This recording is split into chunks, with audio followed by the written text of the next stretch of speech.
Welcome students. I hope you will be fine. Students, my name is Malik Muhammad Zahid. Today we will discuss assignment number 1 of part 301. If we talk about its last date, then its last date is 7/12/2020.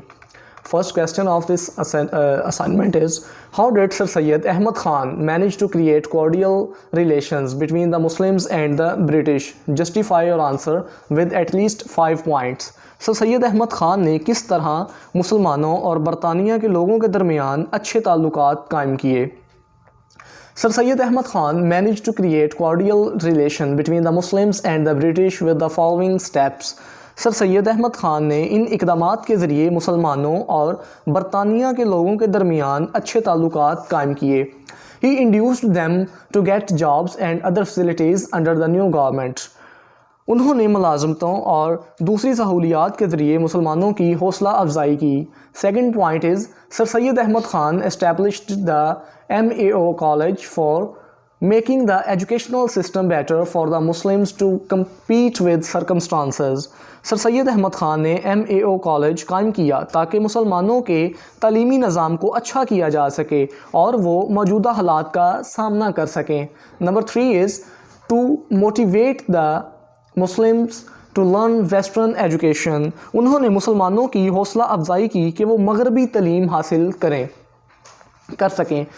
Number 4 is to persuade Muslims to abstain from educational politics. उन्होंने मुसलमानों को कायल किया कि वो सियासत से दूर रहें. Number 5 is he opposed ignorance, superstitions and evil customs which prevailed in the society for the good relation between the Muslims and British. उन्होंने जहालत, तोहम परस्ती और समाजी बुराइयों जो कि मुआशरे में फैल रही थी की मुखालफत की ताकि मुसलमानों और बरतानिया के लोगों के दरमियान अच्छे ताल्लुकात कायम हो सकें.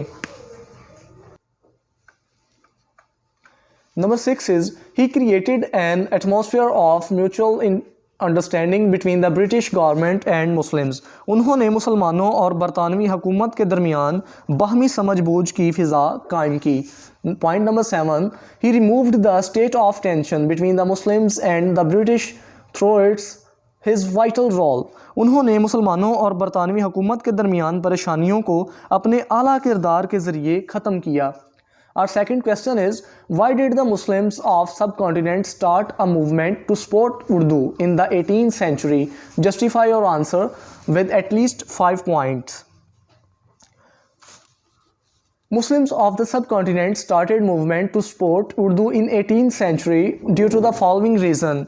बरसगीर के मुसलमानों ने उर्दू के दिफा के लिए 18वीं सदी में एक तहरीक का आगाज़ किया जिसकी वजूहात दर्ज झैल हैं.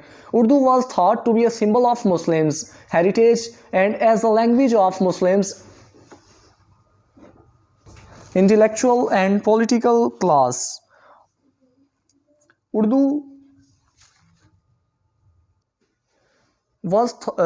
grew as common language of all Indians regardless of origin or religion.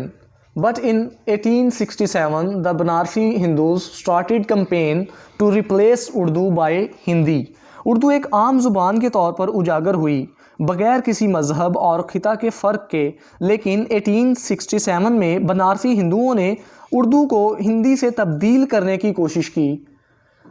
Muslims supported Urdu as it was signed and united the Muslims of India under one language. मुसलमानों ने उर्दू को सपोर्ट किया क्योंकि ये हिंदुस्तान के मुसलमानों को आपस में जोड़ने की अलामत थी. Mohsin Mulk was the great man who organized and convinced Muslims in defense of Urdu. Mohsin Mulk वो अजीम इंसान थे जिन्होंने बरसगीर के मुसलमानों को उर्दू के दिफा के लिए कायल किया. In 1867, when Hindus were supporting Hindi and they demanded Hindi to be official language, on the other hand, Muslims were supporting Urdu. For the defense of Urdu, Sir Syed Ahmad Khan started two-nation theory, telling that Muslims and Hindus are two separate nations. Urdu के दिफा के लिए sir Syed Ahmad Khan ने दो कौमी नज़रिया कायम किया कि मुसलमान और हिंदू दो अलग अलग कौमें हैं. Now I hope students today's topic is clear, and if there is any confusion in your mind, regarding this, then you can ask in comment section. And if you like my video, then share it with your friends, and also subscribe my YouTube channel Malik Science Academy. You can also visit my Facebook page Malik Science Academy and follow me on Instagram Malik Science Academy. Okay, we will meet in next video. Till then, Allah Hafiz.